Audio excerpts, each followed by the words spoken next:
got no time to waste. Let's go. You are now listening to Jason Anderson, and you are in the It is a fastball. It's ripped down the line. It is gone. A fifth consecutive World Series game with a Freddie Freeman home run.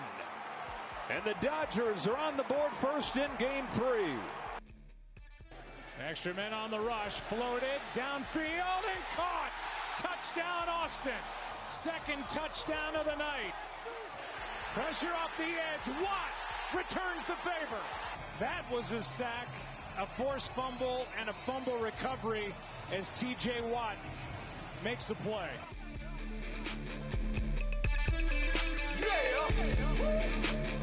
All right, a Tuesday edition of The Zone right here on Sports Radio 810 WHB. Jason Anderson with you, Sterling Holmes, Dylan Michaels, heading up until 2 o'clock. The next 4 hours, we've got you. A lot of stuff to get into and talk about today. Eclectic show. We'll talk some NFL football, some Chiefs football. Adam Teicher will be our guest coming up at 11 o'clock from ESPN, Chiefs Insider. We'll hang out with Braden Gall in the noon hour. College Football Insider, 440 Sports, ESPN Radio, Athlon Sports. Get his thoughts on the college football world, the weekend that was with the local teams, what we're seeing as the season gets to this culmination, this climax, as we are getting closer and closer to figuring out who these conference championship matchups are going to be. And one of the things that we will all be watching and wondering and seeing how it unfolds is these massive conferences that have added teams and eliminated divisions. These tiebreaker scenarios are going to be fascinating to see what happens in some of these. The SEC has 5 teams with 0 or 1 loss, and you've got all these different scenarios to where a number of those teams don't play the other. The ACC, you've got 4 teams that are undefeated in the ACC, and one of those teams in Miami doesn't play the other 3 this year. You've got the 2 of the other 3 that don't play 2 of the 4 this year. So there's a chance you could have 3 undefeated teams and only 2 of them get to play in the conference championship in the ACC. Just unbelievable what we're watching right now with these expanded conferences and no divisions. The Big 12 will probably take care of itself if BYU wins out and if K-State and Iowa State match up with 1 loss for Kansas State and Iowa State undefeated or 1 loss. Either way, that winner would go on to the Big 12 championship game. But Kansas State's going to have to take care of business with Houston this weekend on the road, then the bye week, then home games against Arizona State and Cincinnati. Then you get ready for Iowa State. And we'll see what that will look like. KU has a chance to take care of Iowa State themselves after the bye week. So it could be a 1-loss Iowa State team at the end of the season. So the Big 12 has a little bit easier of what would seem a path to figure out who the 2 teams are that will be playing for a conference championship. But the ACC is fascinating because Pittsburgh doesn't play Miami, Clemson doesn't play Miami or SMU, SMU doesn't play Miami or Clemson, and Miami doesn't play Pittsburgh, Clemson, or SMU. And those 4 teams are all undefeated in conference play right now with only a few games left in the season. So we'll see what happens with that. We'll talk with Braden Gall about that, the KU-K-State game over the weekend, what we're seeing from K-State. The Chiefs are the worst 7-0 team in the history of football, and KU might be the best 2-5 college football team in the history of college football. Sarcasm. No, I don't even think that's the first part. The second part's not sarcasm. The first part. The first part, sarcasm. The first part is sarcasm. First part's more like, yeah, like, you're not. Who cares? Yeah. Basically. The second part is that Alonzo Mourning gif of him shaking his head and, well, yeah, that's probably, oh God, they're 2-5, but yeah, they are. They're pretty damn good for 2-5. I mean, it's just there's not enough Alonzo Mourning talk on sports talk radio anymore. I agree. I'm glad you brought up Alonzo. Let's get into Alonzo Mourning's thoughts on the Dwayne Wade statue. Yeah, there we go. 913-912-4810. Todd Lebo will join us in the 1 o'clock hour. Some fact or fiction with Todd. fact. Okay, very it's good. A fact. It'll be a fact by 125. It'll be a fact by 120. You know what? 123. Oh, wow. How about that? I'll let you Over, under 124. Over, under. Under for you. Rip the under. Right now, it's a fiction. Right now, it's a fiction. But coming up in the 1 o'clock hour, it will be a fact with Todd Lebo. When you talk to hanging out with us. Teicher, that's going to be, it might be a fact by the end of you talking to Teicher. Very good. 913-912-4810 is the text line to join us. 913-912-4810. Text line to be a part of the show, part of the conversation. I do want to get into what it is that the Chiefs have done this year to be 7-0 and that conversation around what type of team they are. Are they winning by enough? Are they the cardiac kids?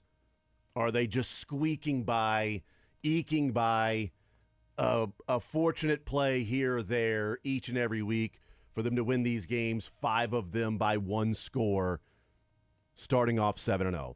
We'll get into that here in just a little bit. I wanted to talk about Monday Night Football last night, and the Steelers take care of the Giants. And, you know, the Chiefs play the Steelers later on this season. So we'll see what that Steelers team looks like. But I don't know, man. Are the Steelers the fakest 6-2 team in the history of the No, the fakest they ever were was the year they were 10-0, and right. everyone's like, they're not good. Yeah. And they lost to the last 7 or whatever it was. Right. If the Chiefs are 10-0, then by the way, they would have just gone to Buffalo and won. So I don't think anybody would say they're a fake 10-0 team if they're 10-0. Chiefs in 2003 were 9-0 when they went 13-3 team. Yeah, when they went to Cincinnati and Peter Warwick had the 2 punt return TDs, and that was annoying as hell. I think that was the week after Jerome Woods had the interception against Green Bay to, continue that undefeated streak. And it's like, wow, this is a team of destiny this year. I don't know that team felt fraudulent at 9-0. They were finding ways to win. They were the best team offensively the in the offense was NFL, so damn good. I mean, it was like they were going to ride that offense, the through the defense playoffs. was a different story, but it was 2018. I mean, basically. It was a 2018 Chiefs. Yeah, they ran into a team that, also had an amazing offense and struggled defensively, and those two teams went back and forth, and nobody punted, and there were a couple plays here or there that were just the difference. Tony Gonzalez's BS offensive pass interference and Priest Holmes' long run that resulted in a fumble at the end of that 35-yard run that the Colts got the ball back. That sucked. Imagine not being a fan of either of those two teams. That had to be one of the best games you could have sure. A no-punt game. Yeah, if you just didn't, absolutely electric. Yeah, you're right. If you didn't have a rooting interest like rooting for or against, you're just like, man, I just want to watch a good football game here on this Saturday, Sunday, whatever day it was. Yeah, you would have had a blast. I had a blast watching the game. It was annoying at times, but it was like the Rams game, the Chiefs-Rams game, where you're like, this is just electric. At some point, it's different because it was the playoffs, it was 03, all that stuff. Again, that was one of my first real heartbreak Chiefs moments for me. I was 9 years old watching that. Mine was a decade earlier in 93. So. I was just an egg. 95. I was not quite a. 95 was the real first. 93 sucked because of the dropped interception, the concussion for Joe Montana in Buffalo. That sucked. But 2 years later was the real ripping your heart out, being stabbed in the back. I don't know who stabbed me in the back, but it felt like that as I was laying on the ground crying as a 15-year-old. Of course, the year before that was when Tyus Edney happened. So it was back-to-back, just heart ripped out. At that time. I got 14 and 15. You got a real good idea of what sports is going to be like. Okay, we can move on. But one quick thing. You want to move on, but just real quick. I want to move on, but one quick thing. When the Chiefs went down 24-0 to the Texans, it felt like the Chiefs were never going to get over the hump. Yeah. I always go back to that game as the game that exercised all the playoff demons for the Chiefs. You come back from 24-0, that everything that happened, to me, that was like the weight's been lifted. Yeah. When that win happened, it was any other time that would have just been the Chiefs, or they come back and still find a way to lose. Yeah. Right? That would have been very old playoff Chiefs. Yeah, because the year before, they beat the Colts, and it's like, all right, they've done it. And they've won at home. They've knocked off the Colts. And now it doesn't matter if they play the Chargers or the Patriots. Who cares? Yeah. Who they play. They're going to win that game regardless. We'll just see who the opponent's going to be because of the way the Chiefs are playing right now. And then obviously, as we know what happened in that Patriots game, and it's like, of course, it's Arrowhead. Is this team ever going to get to a Super Bowl? So you're right with that Houston Texans game, that comeback, that second quarter is one of the greatest second quarters in Chiefs history that I'll ever remember. Ultimately, that next week was that Sammy Watkins play that just sort of put all the ghosts to rest. When he hit Sammy Watkins for 50-yard touchdown, and it was like, that was it. It was it. All of the Tennessee's desperation and attempted comeback to get back in the game and a closer game, and they could still come back and win. Like, the win probability is like 20%, but 1 out of 5 times they would win this game. And the Chiefs just, have had some horrors in Arrowhead. And then, it is spooky season. Yeah, and then Mahomes hits Sammy. Yeah. And it was all over but the crying. Take that, Marcus Mariota. Yeah, absolutely. That was Tannehill, but still. No, I was saying from the 17, the throwing the pass to himself. Yeah. I'm talking about the forward motion or forward progress. Forward progress was stopped. Yes, he was hit by the linebacker. No, I'm not. Mary wasn't. I was just saying. Take that, Andrew Luck. Yeah, fumble to yourself next time. Yeah, that's right. Take that, Peyton and Harbaugh and Elway and Kelly and everybody else along the way. You had jerks. Demaryius Thomas, probably. Brady and all of the people there. So last night, Monday Night Football, Pittsburgh gets the win over the Giants. The Supreme Court's definition of porn is you know it when you see it. I feel like the NFL, that's true. Go look it up, Sterling. I know you react like that, but that's true. I feel like the NFL should adopt that. What's a catch? You know it when you see it. Yeah. I didn't realize specifically, like, I've watched a lot of football in my day. All of us have watched a lot of football in our day. There are NFL players that have watched and played a lot of football, and we all learned something last night. Now, some people that are really smart on Twitter that were telling everybody that, hey, this is the exact rule, and you people are dumb if you didn't know this, which is fine. I'll be one of the dumb ones that did not know the difference between what's specifically written in the rule book of both feet versus what has always been said of 2 feet, because when we say one knee, nobody says one knee equals both feet. Even the rules officials say one knee equals 2 feet. One booty cheek equals 2 feet. But yet 1 foot twice only equals 1 foot. It is more difficult to get the same foot down in bounds twice than it is to get both feet down. Correct. I know that for a fact. That is more difficult to do.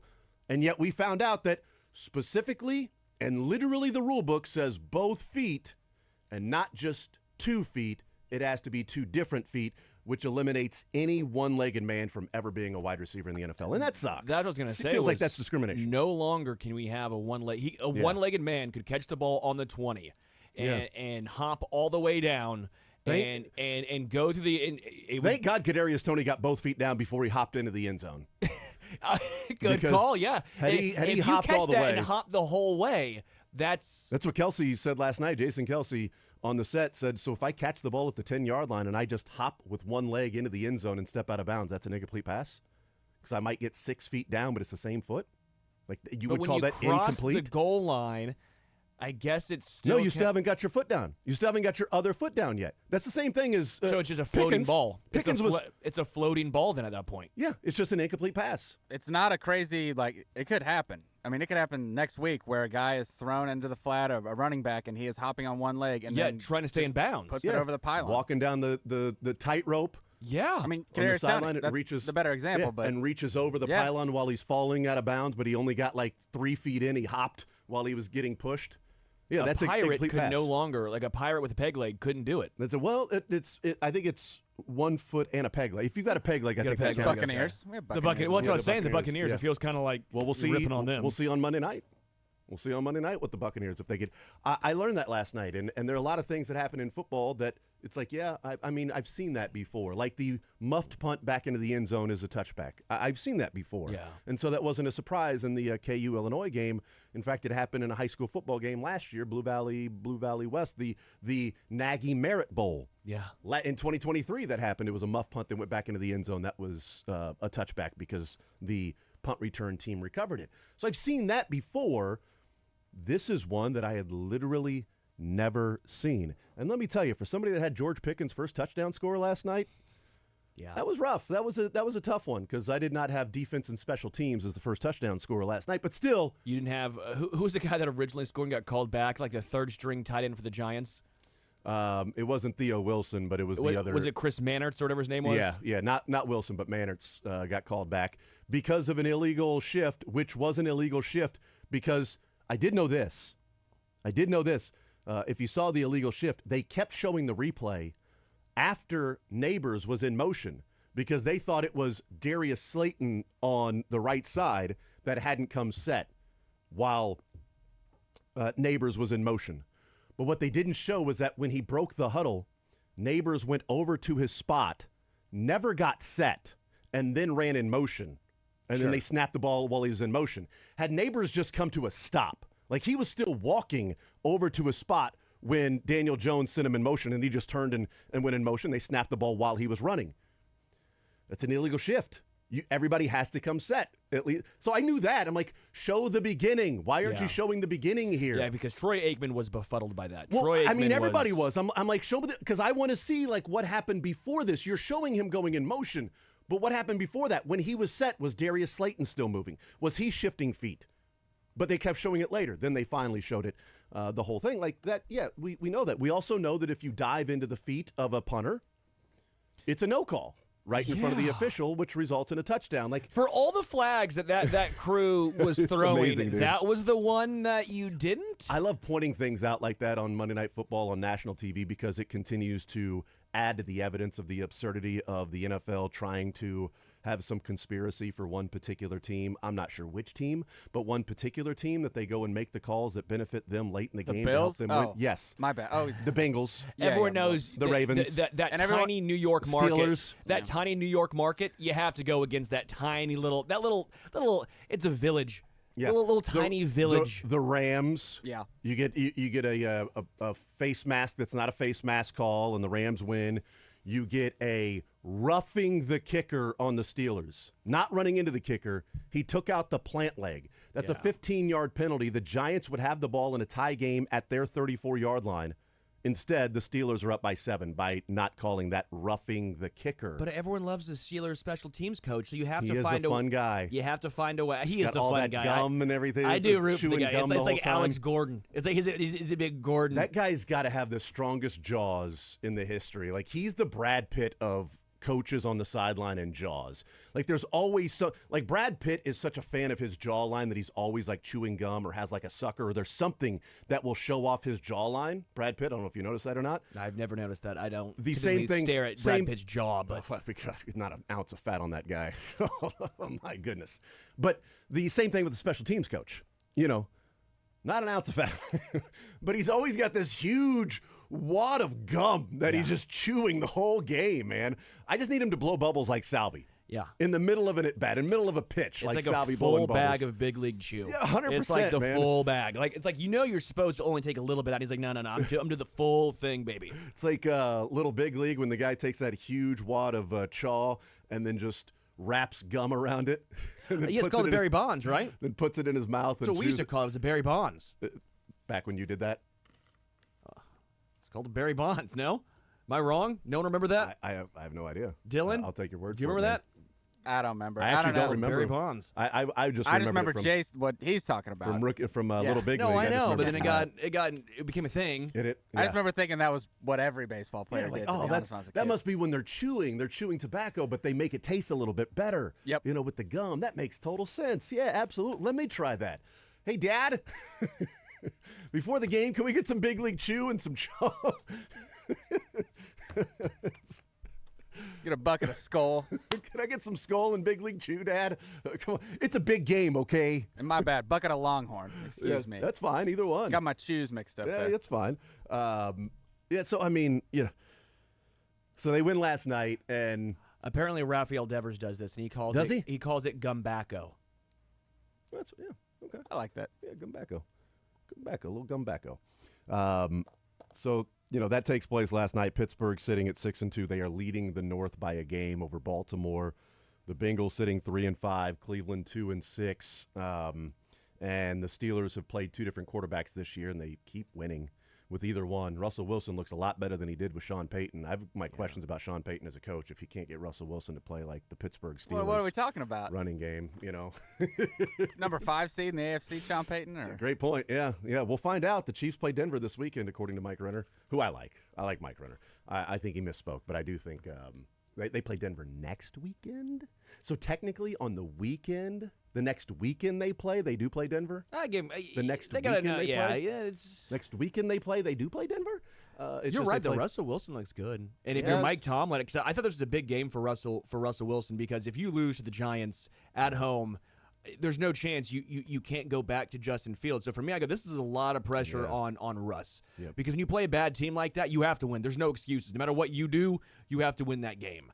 I feel bad for Fields because he did what he was supposed to do. He went 4-2, took care of the football. But Russ has really surprised me. It's definitely opened up the downfield throws, which in turn has opened up the run game more. So credit to Mike Tomlin for making the tough decision, but it's working. A 110 quarterback rating for Russell Wilson, or I think a 111, 112. But 115 last night, 109 in his first game. Has 3 touchdowns, no interceptions, averaging about 270 yards per game, completing about 65% of his passes too. Like he's looked like a little. Now he's not running the ball the way that he did in Seattle. But you're right. But I mean, Sean Payton couldn't get this out of him. Yeah. And the Giants, sorry, but the Giants aren't a horrible defense because I know that's going to be something that someone brings up. The Giants aren't good, but they're not a bad defense. They got one of the Defensive Player of the Year candidates in the middle of their defense. Who kept getting double teamed, but still was making plays. Like it's not a terrible defense that was there last night. But Pittsburgh looks like it's a pretty good team, and we'll see if the Chiefs are going to be able to go to Pittsburgh and win that game on December 29th, or December 25th. That's Christmas, just 4 days after they play the Houston Texans at home.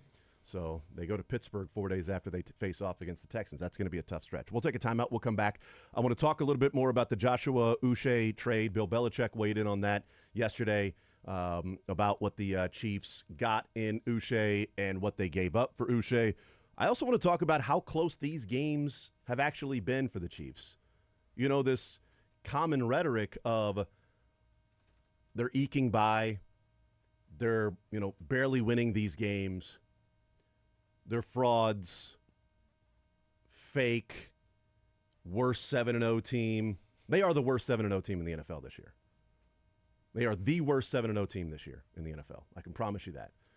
I also think they're the best 7-0 team, and they're probably middle of the pack of all the 7-0 teams in the NFL this year. I think they're all of those things. All of those things can be true. They're both. They're the mean and the median of 7-0 teams. Yeah, that's right. Don't be mean, okay? Sorry, we should have just can you say it again and we'll just go to break? Break. No. Say the mean and median thing. We'll fix it in post. No, I don't like talking about math. I'm over it. Okay.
Holmes, Dylan Michaels.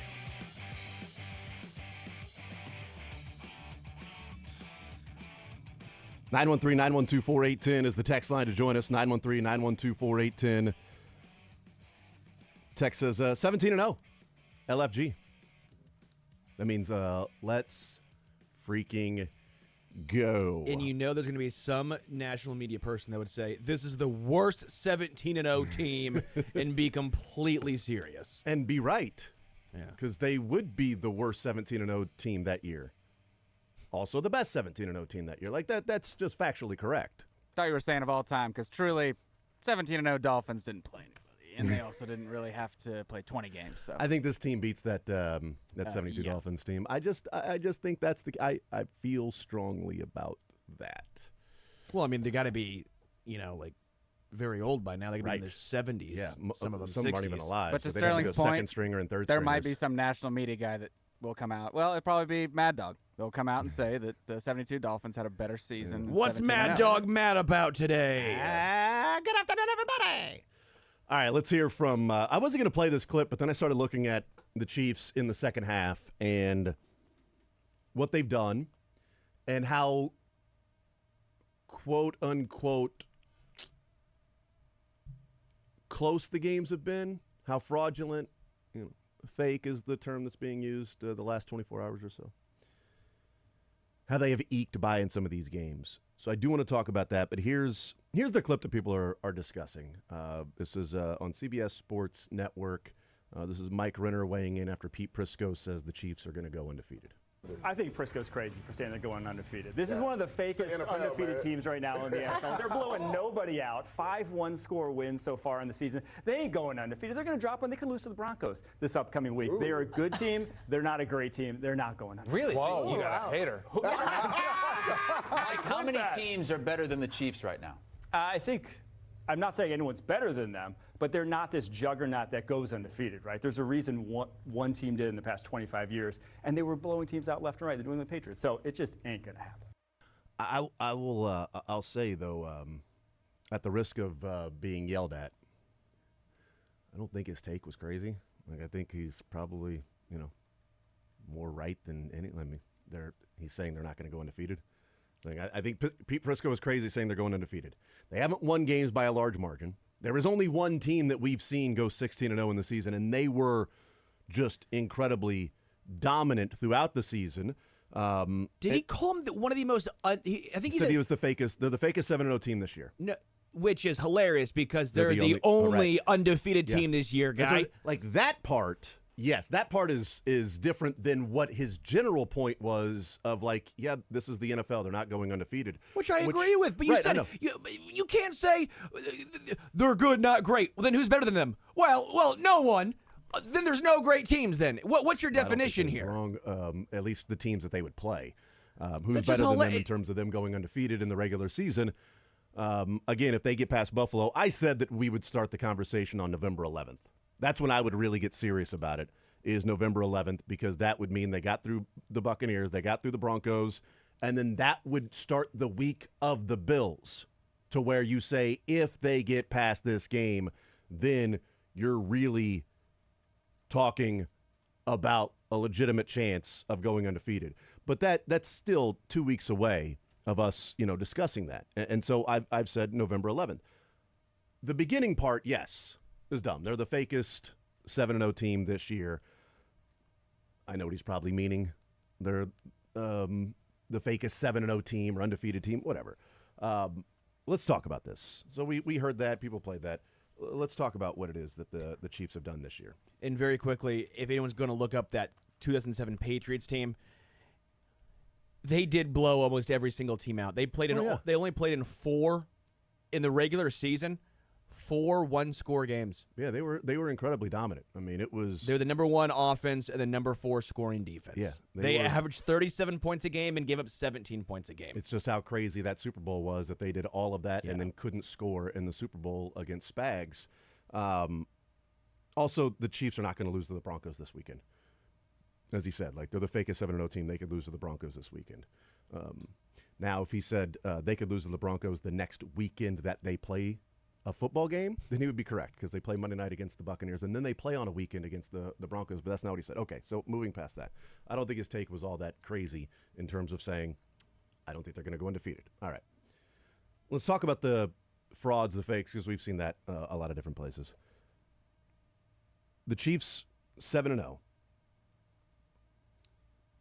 You can probably think of this or figure it out, but how many games have they trailed in the fourth quarter? Do you know off the top of your head how many games they've trailed in the fourth quarter this year? One. Cincinnati. They have trailed a total this season of 9 minutes and 28 seconds in the fourth quarter.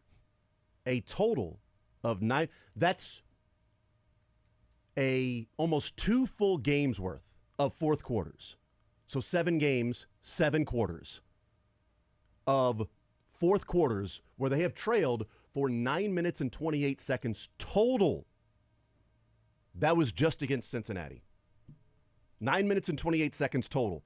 In 4 of the 7 games that they have played this year, they have led by at least 2 scores in the fourth quarter. In 4 of the 7 games, they've led by double digits in the fourth quarter. So when we talk about them being frauds or they're eking by, the Chiefs won by 7 against Baltimore and 7 against the Raiders. Do we think those were the same games? No, of course not. Because, one, they were up by 14 with 2 minutes left, 2:03, when the Raiders got that, cheap touchdown. The Chiefs led by 10 with 10.5 minutes to go against Baltimore. Those were 2 7-point wins. The Chiefs had to fight much harder in that fourth quarter against Baltimore, and it was by a toe. They still would have had to kick the extra point, win in overtime, or go for 2 and get the 2-point conversion. But since week 3 against Atlanta, they have played 4 games. That's 4 fourth quarters. That is a full game's worth of fourth quarters. Their defense has been on the field in the fourth quarter, protecting a 1-score lead 3 possessions.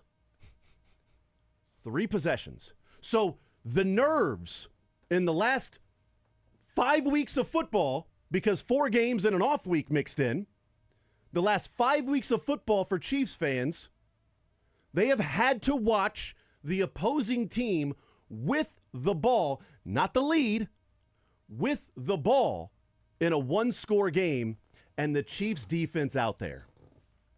3 possessions. Those 3 possessions, 3 and out, 1 first down, then a punt, 2 plays fumble, the Raiders, with Gardner Minshew. Yeah. That is a total of 10 plays. 19 yards total, 2 punts and a turnover. In the last 4 games, a full game's worth of fourth quarters. They have been out there 3 possessions and 10 total plays. There have been 10 plays run by the opposing team in a 1-score game when they have the ball in the fourth quarter. 10 plays in the last 4 weeks. So are they really squeaking by? Are they really eking out some of these games? Because they led by 7 with 6 minutes to go against the Chargers, and the Chargers went 3 and out, gained 3 yards, had a first down play, a second down play that was a first down, and then 3 and out, and then punted the ball. And the Chiefs took care of business the rest of the way and didn't give it back to the Chargers. And the Raiders got the ball with Gardner Minshew down by 7, 20-13, and fumbled the football. I just find this hilarious. I think people want something to talk about. They try and find a way to discredit because you get bored. People get bored of watching the Chiefs. And they're not playing the most exciting brand of football. It's defense first with above-average offense. I get it. But calling them frauds when they've won back-to-back Super Bowls and last year was basically the same style, but quite frankly with a worse wide receiving core, even than the one that they currently are running out there in Week 9 and Week 8, is laughable. asking if it's sustainable or if they're frauds when they showed you this exact game plan. This is what they did last year, and they were the team hoisting the Lombardi after the toughest playoff stretch potentially in NFL playoff history is hilarious. You're just being a hater at some point. At some point, you're doing the cowboy, you're doing the Stephen A. Smith, you're doing all that. It's hilarious to me. You're just trying to find a way to discredit greatness. And again, the Chiefs probably won't go undefeated. I said they're not going to win and go 17-0 and then win 3 games and go 20-0 this year. Yeah, it's probably impossible. So he might be right, but it's not where he's coming from. He's coming from a place of dumbassery. Sorry, I would you're say coming from a place. No, dismissal. Yes. It's coming from a place of dismissing the first 7 games as if like they've gotten lucky and the ball is as if like they're trailing by 6 in the fourth quarter and the other team fumbled taking a knee. And they recovered it and went the other way and scored a touchdown and they got completely lucky. Or they completed a Hail Mary. Yes. Down by 4 or 5 The Chiefs are negative in the turnover marks in the past 2 years, and somehow they still are like. And they've led by 10 in the They're not getting fourth quarter. lucky. Like that's what's so mind-boggling to me is the Chiefs are doing all these things, all these horrendous things, just these turnovers and penalties, and they still win. And people are still saying, "Yeah, they're frauds." What? They're playing about as bad as they possibly could. Well, that's why they're saying they're frauds is because they're looking at it and saying, well, they're not just going out and just dominating these teams like the Patriots did in 2007, so can they be undefeated or they're squeaking by? And it's like, are they like, yes, they have 5 one-score wins. One of those is the Raiders. Is that that's a one-score win technically? Yeah. But, I mean, really? That's a one-score win, sure. I always think the back-to-back Super Bowl champions who start their quest for a three-peat at 7-0 have to be frauds. I mean, can they listen to themselves? Can they run the tape back? Yeah, I'm with you. I just wanted to point that out, just looking at the fourth quarter to see. Sorry, I got angry. No, look, the nerves of Chiefs fans and the anxiety there in the fourth quarter of are they going to lose this game? Yeah, they've been there in a couple of games. Obviously, the Bengals. They trailed for the 9 minutes and 28 seconds of the fourth quarter until 0's on the clock. So they trailed the final 9 minutes and 28 seconds. They led with 0 seconds on the clock when the ball goes through the uprights as the clock is at 0. In Atlanta, they led by 5 in the last 13 minutes of the game. And Atlanta had 2 different possessions. The back-to-back turnover on downs. One that was a non-pass interference. That was a pass interference that was not called on the Chiefs, that I think it was a pass interference in the end zone. And the other one where they got the 4th down stop on Bijan Robinson and a great play by Nick Bolton and Leo Chenal. But since then, they led by 7 against the Chargers with 6 minutes left. And again, the Chargers had 2 possessions, 3 and out, 1 first down, and then a punt. And then they led by 13, led by 16, led by 14 in the fourth quarter. 1 by 13, 1 by 10 because the 49ers, got a touchdown with a minute 10 left and then needed a 2-point conversion and then needed a onside kick and then needed a touchdown and a 2-point conversion. They didn't get the first 2-point conversion, so now they needed an onside kick, a touchdown, an onside kick, and a field goal to tie the game. And then the Raiders trailed by 14 with 5 minutes left when the Chiefs went up by 14. And they got a cheapy touchdown with 2 minutes to play to be down by 7, and then needed an onside kick to get the ball back and then score just to tie it up or go for 2 to win or win in overtime. Mahomes has thrown 8 touchdown passes, 9 interceptions. They've been heavily penalized. They're losing the turnover battle. And they're 7-0. So they've led by double digits in 4 of the 7 games in the fourth quarter. My point is they're playing their C or D game. Yeah. And they're doing this. That's the opposite of frauds. Yeah. The rest of the NFL should be terrified. Yep. If you want to talk about frauds, talk about what Sam Darnold's doing with Minnesota. No, I'm with you. I think it's a good point. Belichick had a great point about the Lions too. He was praising the Lions, but he said, you're gonna have to win a game 17-14 at some point. So those 2007 Patriots, while they were blowing everyone out and showing how dominant they were, the one game they got into in the biggest moment, they weren't ready for it. They couldn't win that 17-14 game. We'll take a timeout, come back, continue rolling. More Zone next.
Tex says dumbassery is my new favorite term.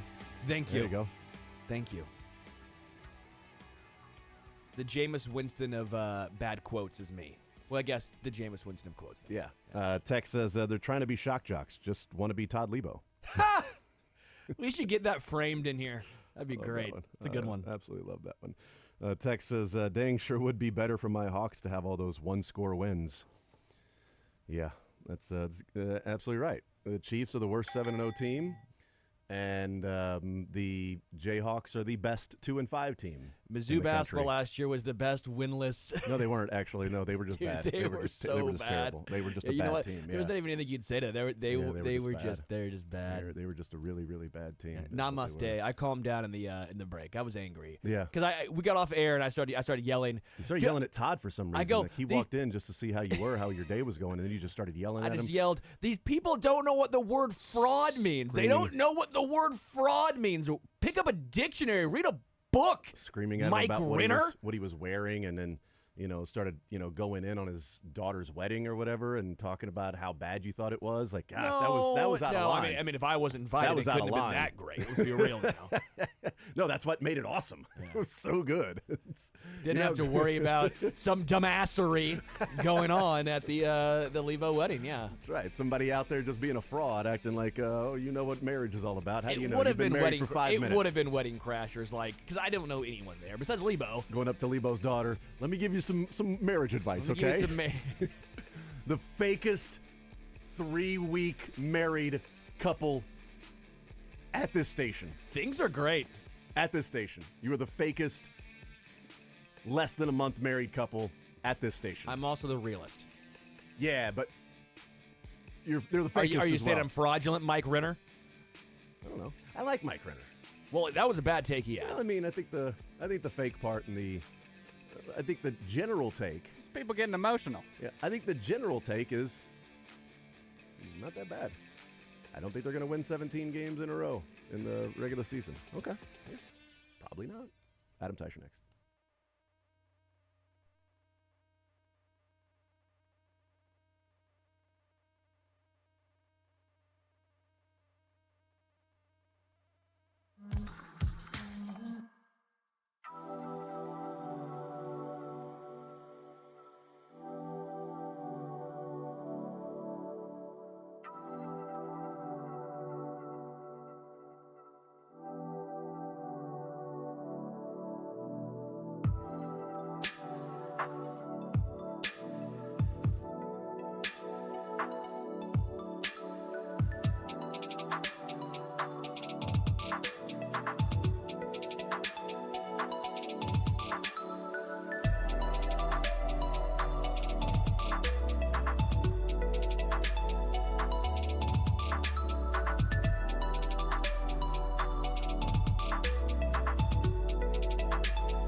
Sterling Holmes, Dylan Michaels. We get up until 2 o'clock. We'll talk with Braden Gall coming up at noon. College Football Insider. Todd Lebo, Shock Jock Insider, coming up at 1 o'clock with some Fact or Fiction with Todd. Right now, let's talk with Adam Teicher, our Chiefs Insider here on Sports Radio 810 WHB, presented by Twin Peaks. Take your next lunch break at Twin Peaks. Adam, welcome into the show. How are you, sir? Good, Jason. Any day that I can come on with you on your show and talk about football with NFL Films music as my old school NFL Films music as my walk-up music, that's a great day. Yeah, you know what? Dylan's got you taken care of, man. It's what he does. He's fantastic. They don't call him the best color man in the business for nothing, you know? Yeah. They don't call him that for nothing. That's what he does. I never called him that. But, well, you weren't part of they, you know, so you know, he recently found out that, or recently changed his, or picked up a slider to go with his fastball. I heard that. Dynamite drop in, Dylan. All right, let's talk about this Kansas City Chief. Did they make a dynamite addition for this defense in Joshua Uche? They traded for the Patriots linebacker. Back-to-back weeks, Adam. Back-to-back additions for the Chiefs, one on offense, one on defense. So let's talk about Uche and what your reaction was to the trade of the Patriots and Chiefs. Yeah, you know, this one is a lot different than, in my mind, than the DeAndre Hopkins trade. The Chiefs weren't necessarily looking for a player, unlike last week at wide receiver. They weren't necessarily looking for a guy to play on the edge. But this came across, and it made way too much sense. And they thought this can make them a lot better team. They're not decimating their future drafts by making this deal. So that's why they made this trade. They just feel like it makes them better, unlike DeAndre Hopkins, which made him better. But they needed a guy. I mean, they really couldn't go on the way they were at wide receiver. So that wasn't the case again at defensive end, particularly with Omenihu coming back down the line. So you know, I think that's pretty good. You know, I think now the possibilities are really good with what they can do at those spots. Again, particularly when Omenihu comes back, which maybe I'm thinking middle of December or so will be back when he's in the mix. So. You know, but in terms of making the Chiefs better, I think they just did. And again, it didn't come at a huge cost where they're going to decimate their future. Yeah, it's interesting. Okay, so let's talk about when you say it's a lot different than DeAndre Hopkins, that they weren't necessarily looking for an edge or a pass rusher, it just sort of happened. Is this then a, you know, Brett Veach, no stone left unturned, and you land on talking to the Patriots about somebody and then something else comes up and it makes too much sense? Was this maybe the Patriots shopping Uche and they reached out to the Chiefs and it made too much sense? Like, how do you think this thing came about if they weren't openly looking like they were for a wide receiver and talking with the Titans? Yeah, well, I mean, the Patriots kind of made it known that, hey, he's available. And the Chiefs started talking about it and said, hey, you know, this guy, if we can do it for on our terms, and basically at a cost we're comfortable with, he can make us better. We think they can make us better. So, you know, the Chiefs wanted to go in with some good depth at those edge spots, and now they've got a fourth guy to join the three that they have, and Omenihu will give them five. So, you know, some of those guys have the versatility, particularly Mike Dana and George Karlaftis have the potential and the ability to kick inside and play alongside Chris Jones. So there's a lot of things the Chiefs can suddenly do on defense on the fronts, and this really helps them. And so that's sort of what they were thinking there. You know, I think the Chiefs are done in terms of draft trades before the deadline here, but I can't tell you they are if a deal like this comes across again, where it fits their cap structure. It fits not just this year's, but in the future as well. It won't cost them a ton in terms of draft choice compensation. I could see them making another move here yet before the trading deadline. I don't think they will, but I think this trade sort of signals they're not necessarily done yet. That maybe they could make another move if it fits these parameters. Yeah, the way you're describing it, I know it wasn't a trade in the offseason last year, but it kind of feels like the Drew Tranquill signing, where they weren't looking for Drew Tranquill. They weren't going and reaching out to him and trying to find that spot on their defense, and then it sort of just came together. The market wasn't materializing for Drew the way that he and his agent thought it would, and they reach out to the Chiefs, and the Chiefs go, well, we didn't think we were in the market or in the ballpark here, but if that's what it's going to cost, we are in the Drew Tranquill market now. And they, land Drew Tranquill, and it's been a great signing, and now it's year 2. They re-signed him this offseason, obviously, but it kind of feels like that the Chiefs are looking for wide receiver, openly looking for wide receiver. Maybe they were openly looking for, cornerback or something else, and this sort of fell in their lap, and it's like, well, yeah, of course, we'll take a situational pass rusher because it also helps out our secondary. So, and the cost is fantastic, Adam, because, draft capital, or I should say the salary cap is very doable with what he's making this year. But the draft capital, I think, is really great because it's a 6th rounder in 2026. So they don't have a 6th rounder this year, so they couldn't trade a 6th rounder in 2025. So it's a 6th rounder in 2026. The Patriots, one of the reasons people were talking about them trading Uche was that they have so much cap space at the end of the season, and they've already got their rookie quarterback, their draft pick quarterback, that the expectation is that they're going to go out and spend money. And if they lose Uche, then the money they spend will offset whatever money he'll get in free agency in that formula. If Uche signs a multi-year deal somewhere after this year, the Chiefs could get a 7th-round comp pick back for him. And they would essentially be trading a 6th-rounder for a 7th-rounder and $1 million of cap space for a situational pass rusher to add in to go for a three-peat. I mean, that's a no-brainer. Yeah.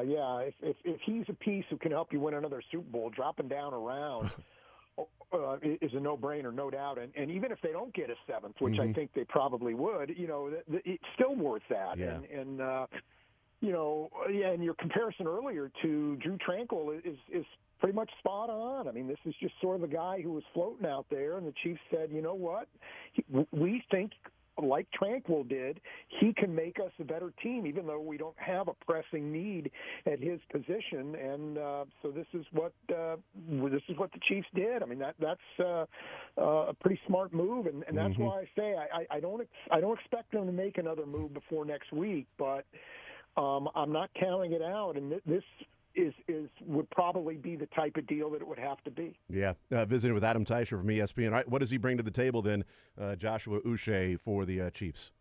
Well, I mean, I would expect they'll play mostly in passing situations, but now they can, plug him in at one side or the other on the edge and match him with Karlaftis or with Felix or with Omenihu when he gets back, and move Karlaftis inside if you want, and so they can do a number of different things here, and I think that is one area of concern for the Chiefs on defense, and maybe not so much against the Raiders, but up until the Raiders game, they were having to blitz a lot to get pressure, and they'd rather not do that. I mean, Steve Spagnuolo's always going to do some of that, but they'd rather not have to do that as often as they have. And the fact is that they have another guy to throw in there. And again, I keep talking about Omenihu, but that's no small thing when he comes back. If he's anything close when he comes back to the player he was for them last season, they're going to be in pretty good shape there. It sounds like when you said that this different than DeAndre Hopkins and what we talked about the first part of this conversation of acquiring Joshua Uche, that they weren't necessarily looking for edge. One of the reactions yesterday, certainly part of my reaction in the acquisition and the trade, was what does this mean, if anything, for Charles Omenihu? Is there a concern? Is it Mike Dana? Is there a concern there with Omenihu's recovery? And he's doing the documentary, and he's posting videos of his timeline and his recovery process, and not sure what the timeline is going to be for Mike Dana. But I wondered if there was some level of concern with Omenihu, so going out and grabbing Joshua Uche as insurance. But sort of sounds like when you're talking about this that those things are independent. The Omenihu and Mike Dana are completely independent then to acquiring Joshua Uche. I think it is. They're expecting O'Menahue back. Now, how effective he'll be when he gets back, that's another story. And maybe this is a little bit of this trade is, hey, just some insurance here in case he's not quite right, as a lot of times guys aren't when they first come back from ACL surgery. So we'll see. But and also Mike Dana, it's not going to be long term with Mike Dana. He may play against Tampa Monday. Okay. It may be another week after that, but I would not be surprised if it's he's not out there on Monday night against Tampa. And if he's not, then I would really be surprised if he's not back the following week against the Broncos. This move to me makes so much sense, and one of the parts of to me that I appreciate in what he does for the team is that I don't know, as you said, I don't know what to expect from Charles Omenihu. If he's close to what he was last year, then, heck yeah, they're adding another pass rusher. But, Adam, as well as anybody, there's a difference between return to play and return to production. And, if Omenihu returns to production, then, Katie bar the door, as they say. But if he just returns to play, then you brought in somebody that maybe you were going to get when Omenihu returned anyway, if it takes him a little while and his legs aren't there and he doesn't have that same burst or whatever, recovering from the ACL. So to me, not only does it help the team, it also gives him an insurance policy if Omenihu isn't the player that he was last season. Yeah, and I think they're different players too. Mm-hmm. Omenihu, I think of as more of a full-service type of guy. Yeah. I mean, he was really good against the run last year, and I don't know that Uche would be that kind of guy. So, I think there's more, you're getting more, the Chiefs would be getting more with a healthy Omenihu than they would with Uche. But still, having this guy in your arsenal, like the Chiefs have done this, we've seen them do this at times over the years. When they traded for Terrell Suggs, or I guess they didn't trade for him. They picked him up, or they signed him after he was cut, right? Yeah, waivers. But they picked up Terrell Suggs, and he became that kind of situational pass rusher. They did it with Melvin Ingram. You remember a few years ago, they did it with him too, and he was maybe a little more of a three-down guy than Suggs was at that point of their respective careers. But still, they've made this kind of move before, bringing a guy in from the bullpen, and it's worked out for him a couple times. So, I think you can have reasonable expectations about this as well. Yeah, I'm glad you brought up the part about, the run game for Uche, which is essentially missing from his game. I mean, he's not a negative when it comes to stopping the run, but that's not his game. He's a situational pass rusher. He'd be one of the best in pass rush win rate this year if he qualified, but he's only playing 30% of the snaps because he's playing for a Patriots team that isn't winning typically, and he's more of a pass rush specialist. But I've seen some of the reaction from people around the league or fans of other teams as if like, hey, why didn't we do this? Why didn't we make this trade? Like Lions fans, what are we doing? Like, why are we not acquiring this pass rusher? We lost Aiden Hutchinson. The rich get richer. Chiefs are in this position. One of the things that I would wonder is the Chiefs are so good at stopping the run.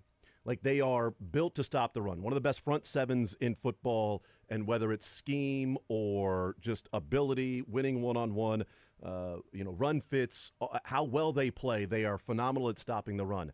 I do wonder how many teams out there would say, all right, we'll make this trade. We'll take on the cap number, which isn't that crazy, and we'll make the trade for a guy who's a situational pass rusher. But are we winning a lot of these games?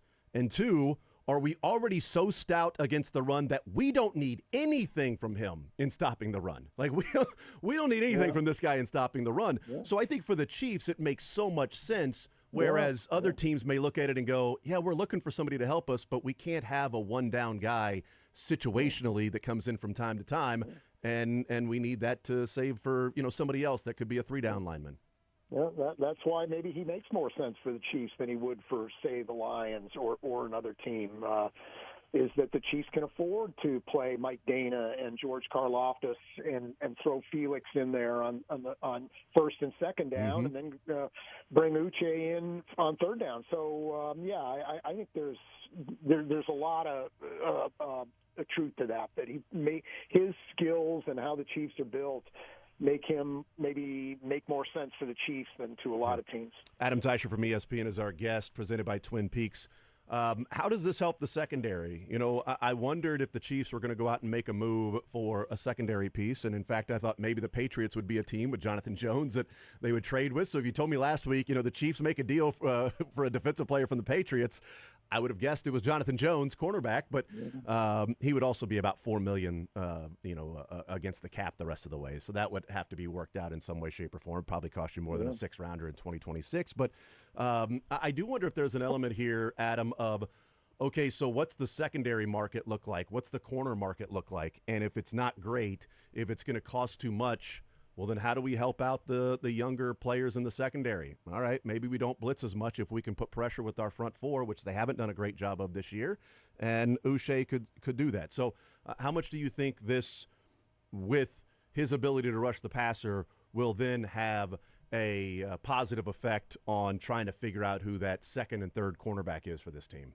Yeah, no, it could, and this could maybe lessen the Chiefs' need for another corner. You know, certainly. But boy, they've lost 2 guys who were playing a lot for them. So I'm wondering. I think Josh Williams will hold up fine as the other starting corner. I think they'll be okay there. Now the depth, though, is what you wonder about. Can they afford another injury here? So it wouldn't surprise me to see them bring in some insurance, but I can't tell you that who they would get at this point would be better than the guys they have. Yeah.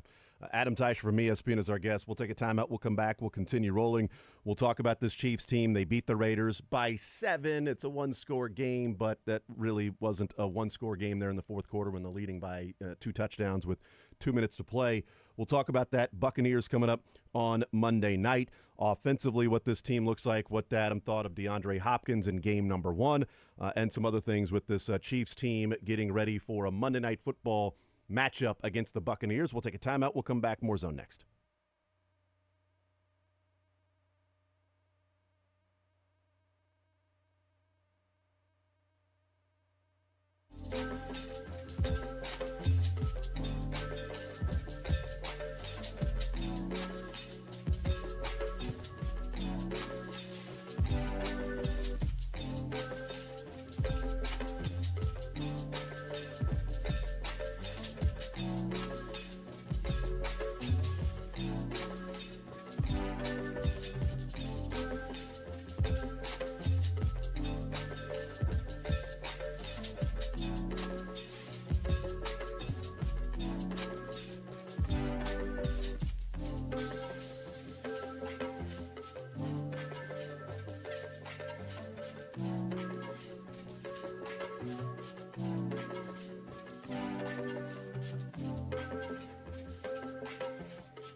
The Chiefs beat the Raiders. We talked a lot about the acquisition of Joshua Uche there in the first segment.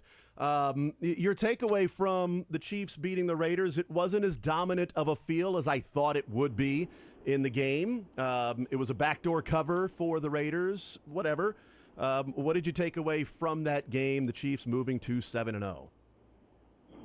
Yeah, even though the final margin was only 7 points and the Chiefs needed to recover an onside kick at the end or toward the end to lock it away, did you ever really get a feel that the Chiefs were going to lose that game? I mean, I know they were behind for a little while, but I never really got the going to hang in there for 60 minutes with the Chiefs. So it was just one of those games where the Chiefs did what they had to do, and we know how the Raiders get up for the Chiefs, and the Chiefs' ability to handle these kind of opponents is impressive. So I thought it was a pretty good win, maybe one of their more impressive wins of the season in that regard.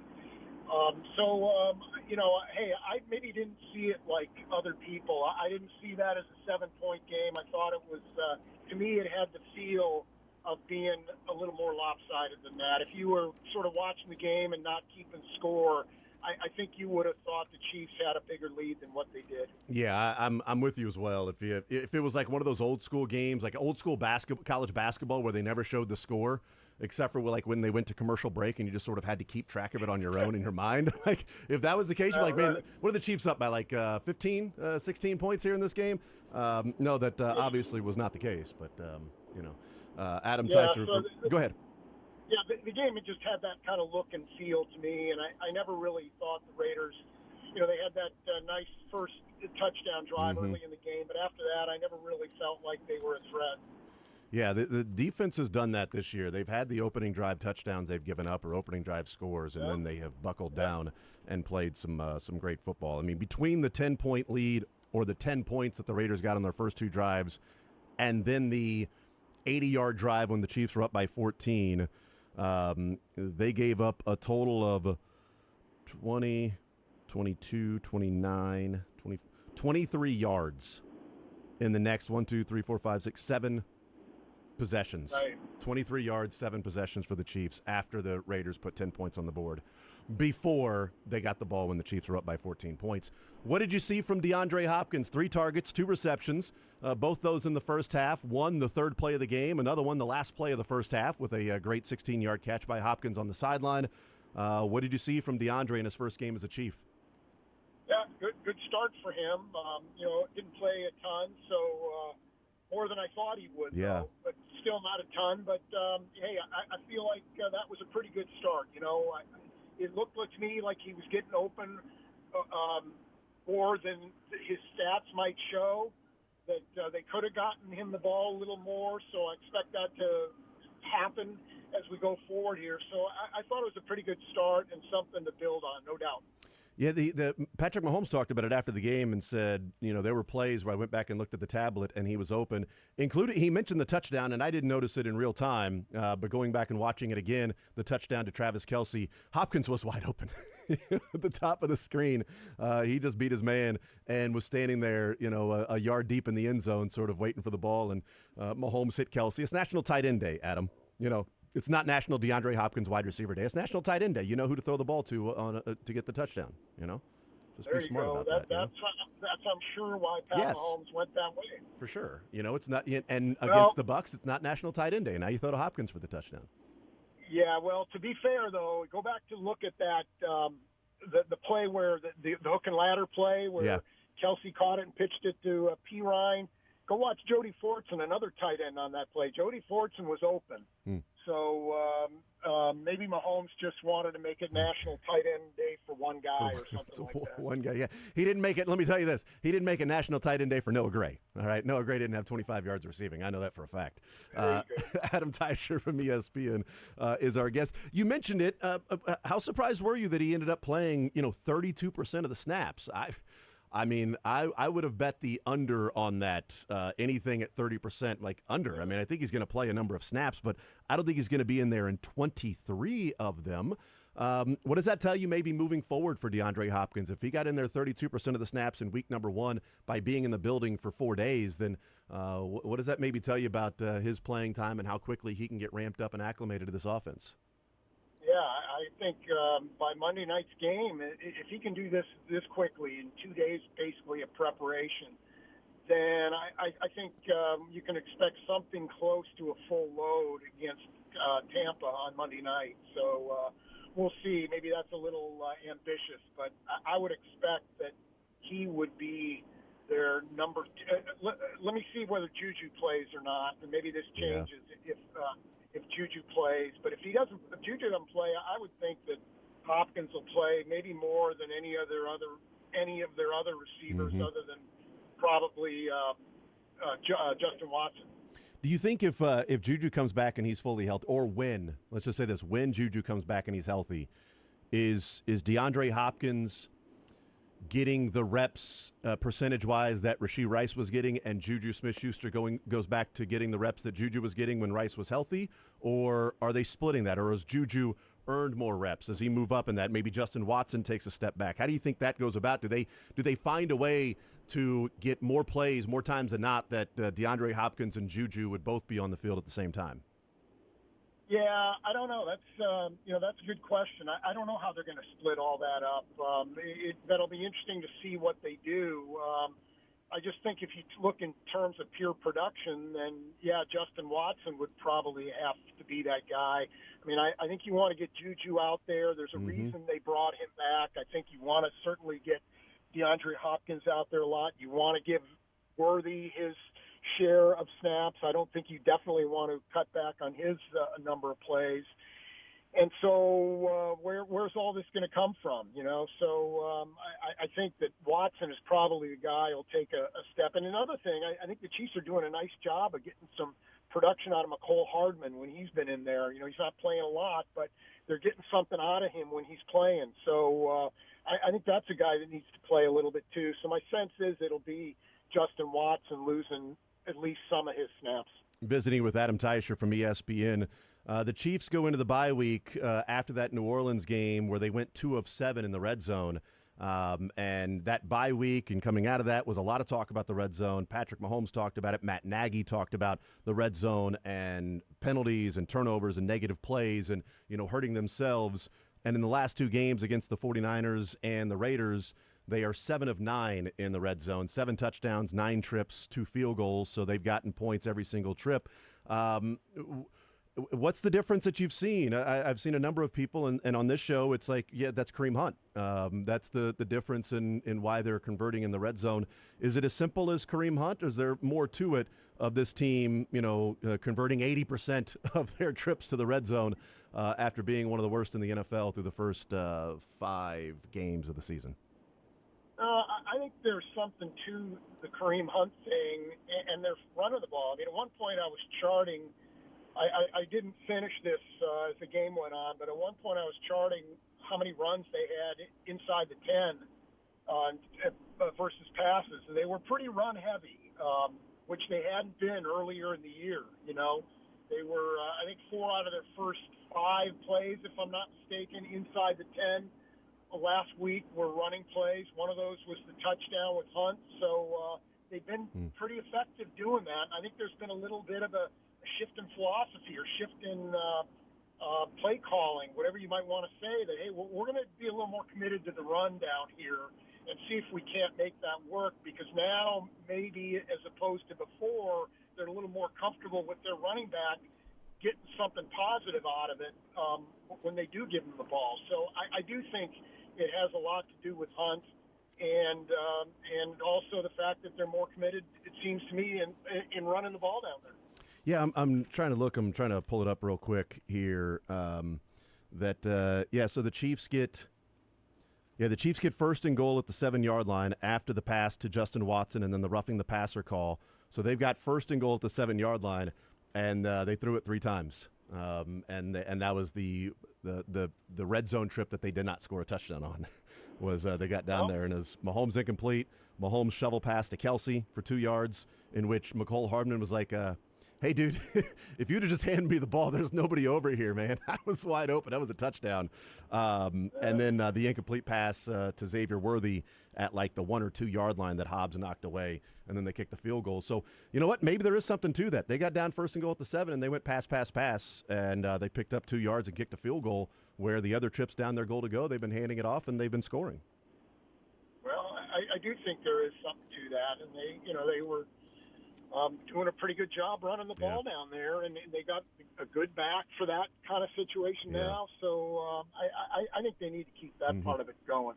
Visiting with Adam Teicher from ESPN Chiefs Insider, presented by Twin Peaks. Left tackle position, Kingsley started the season week 1. Week 2 started against the Bengals, had a rough game against Trey Hendrickson, was pulled from the game, and Wanya Morris has been starting ever since then. Wanya finished the game against the Raiders, but do the Chiefs make another change here? Do they stay with Wanya Morris? Does Kingsley Suamataia get a chance? Is Wanya Morris maybe on a short leash?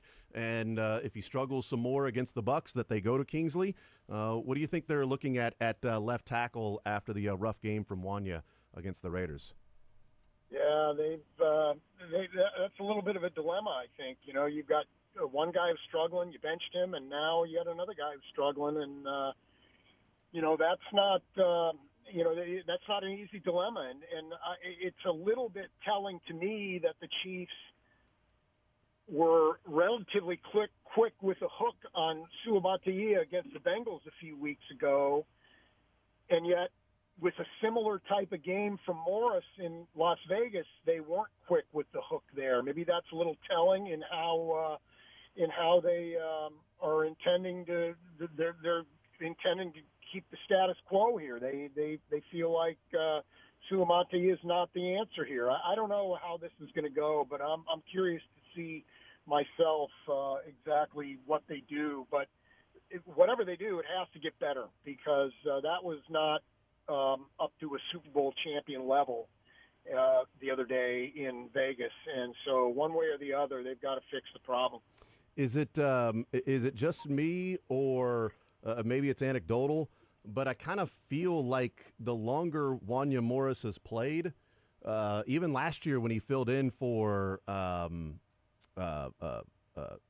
Smith, forget his first name now, at left tackle. Donovan Smith. Thank you, Sterling. Sterling Smith. Donovan Smith. When he filled in, it felt like the early games, it's like, hey, you know what? This guy's doing pretty well. And then as it went along, you're like, okay, now we know why they went out and got Donovan Smith and why they've been giving some help to Wanya Morris. And early on when he, came in and started for Kingsley, it's like, okay, yeah, they've got an improvement there from Kingsley. Okay, he looks fine. And it just feels like maybe that hasn't been the case. Is it anecdotal, or is there something to maybe the more he plays, the less effective he becomes? Oh, yeah, you remember we were talking last year. You and I were talking when after Morris's first game or two, and we were saying, hey, you know what? Even when Donovan Smith comes back from the injury, the Chiefs ought to stay with this guy, because it looked like they had something there. But no, it hasn't.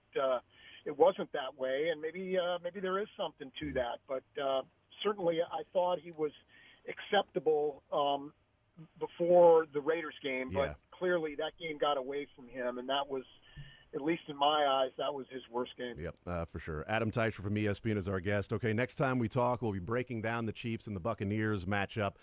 So there's an extra day from our conversation to them playing. But so it's an early feel. Everything's moved back a day. But do you have a feel for, Monday night against the Buccaneers? No Mike Evans, no Chris Godwin. The Chiefs another week with DeAndre Hopkins getting used to the team. Uche out there on the field, another number 55 on defense running around. But do you have a feel for Monday night against the Bucs and what we may see? Yeah, I feel like Baker Mayfield's playing well, and even without his full complement of receivers, I think there's the potential there for the Bucs to score some points and get something done. So I can't see the Chiefs winning this game with a low-scoring number. I don't think they will, though. I think they'll, they seem to be in a nice, comfortable place in terms of where they can get with their offensive production and where their scoring can get. So I see maybe a little bit a higher scoring game on Monday night. I think the Chiefs will win, but I feel like both teams will get their blows in when they got the ball. Yeah, Baker Mayfield without Mike Evans and Chris Godwin threw the ball 50 times against Atlanta this past weekend. He also completed 75% of his passes. Was Stefanski coaching that team? I mean, he completed 75% and throwing the ball 50 times. So I guess, Adam, if you're completing 75%, keep throwing it. It's not like it's Anthony Richardson throwing 25 times and completing 8 of them. He's a better runner than a passer, so. Yeah, that's true. Yeah, and the way the Chiefs have been stopping the run, yeah, you're right. We may see 50 passes from him Monday night, too. Good call. I don't know if they'll be willing to do that a whole lot to take a lot of pressure off him. So that's a good point. I'm wondering whether it's going to be that kind of game for the Bucs on Monday night. Yeah, it's a really good point. It's funny, Mike Evans and Chris Godwin leave the game.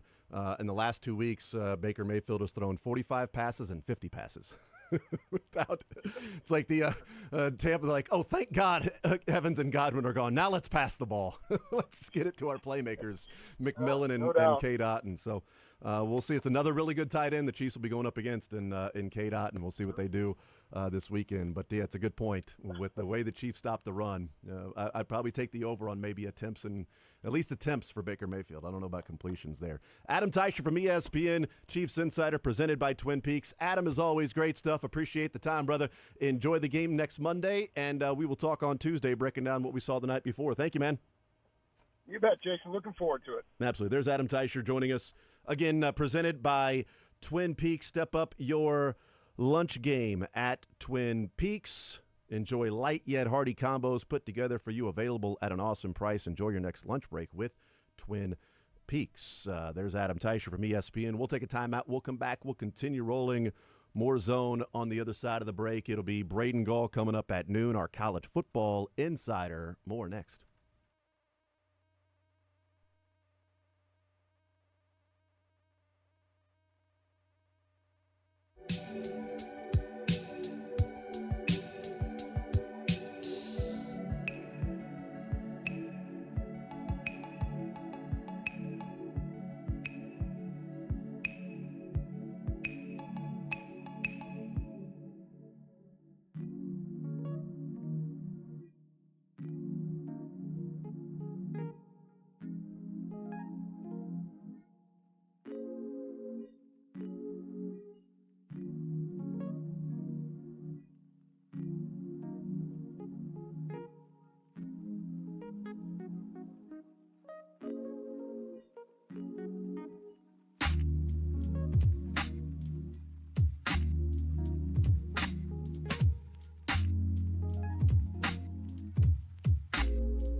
Thank you to Adam Teicher joining us. Can we hear from Shane Steichen, the Indianapolis Colts head coach? This was yesterday at his press conference. Anthony Richardson tapped out of the game on third down. Ryan Kelly, the Colts center, said that's not the standard. We had conversations, and it's not the standard.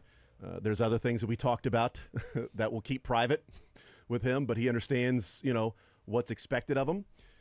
And then Ryan Kelly could have stopped there, but he did the Anthony Richardson version of Myles Garrett. Myles Garrett went too far with a completely different scenario in Deshaun Watson. But Ryan Kelly was like, he busts his butt. He works hard every single play. He's out there, working as hard as he can, every play out there. I'm like, well, no, we're talking about him taking himself out of the game because he was too tired. So, you could have just stopped at, this is not the standard. He knows that. We know that. We move forward now as a team. But here's Shane Steichen yesterday, comments on Anthony Richardson and starting the next game. Shane, you say you're going to evaluate everything. One, did the self-tap-out thing, did that factor into this at all? No, it didn't. Is Anthony your starting quarterback right now or not? Right now, today is, yes. Just you don't know for the upcoming game if he is a starter. We're evaluating. Right now, he's our starter.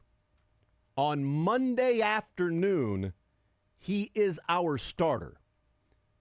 Is he going to start against Minnesota? We're evaluating everything. Did the tapping out play a part? No, yes. That's where he shakes his head yes and says no. Yeah. No, it did not play a part. Of course it played a part. You know what? At least their game's hidden from the public eye on Sunday, Yeah, I don't think anyone watches Sunday Night Football. No, so. nobody will be checking it out. Yeah. Honestly, though, are they 500 right now? They're 4-4, yeah. They're 4-4. They're 2 games behind Houston, and Joe Flacco might give you a better chance of winning, which is wild to say in the year 2024. They're a half game out of the playoffs. The Chargers are 4-3, and they're the 7 seed. I don't think it's a bad thing. You got to go with what the team says. What do the veteran team captains, what do they want? Because you are in the playoff hunt right now. Yeah. We'll find out. Hey, the Colts are also on Sunday night against the Jets on November 17th. It'll be the same day the Chiefs play the Bills. I wonder if that gets flexed.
WHB. Jason Anderson with you, Sterling Holmes, Dylan Michaels. Heading up until 2 o'clock. We'll talk with Todd Lebo coming up in the 1 o'clock hour.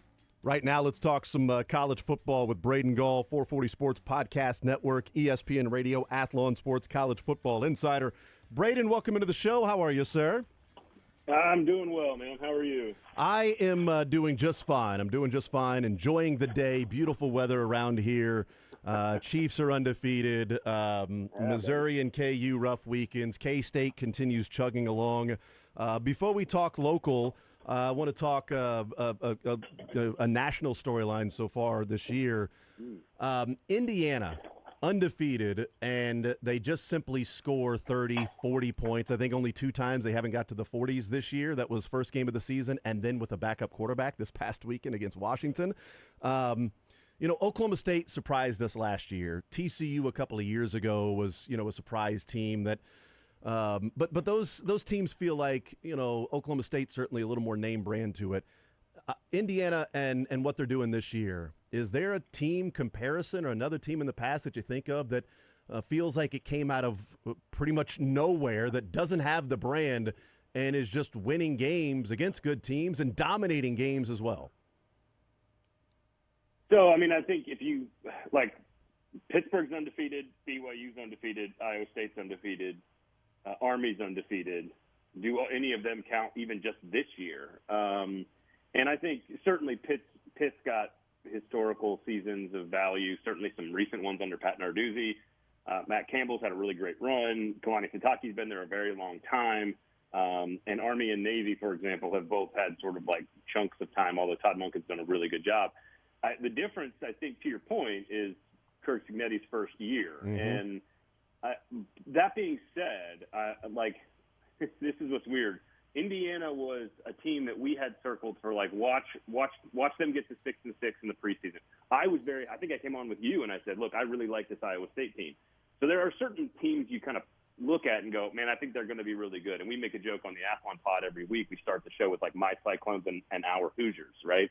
Because we've kind of been on the bandwagon early. Did anybody see this coming? No. But the reasons you like them are that Kirk Cignetti was a top-flight professional head football coach who has a winning track record literally every single season of his career and is going to bring a lot of those folks to Bloomington. He went and got a great transfer quarterback, and they play a really easy schedule. All of that set up for a good season. No one saw a historically great season. I think you can go back and look at history and probably find a lot more teams that start 7, 8, 9-0 or 8-1 and sort of came out of nowhere and had great seasons with very little sort of tradition or what Indiana lacks in this conversation.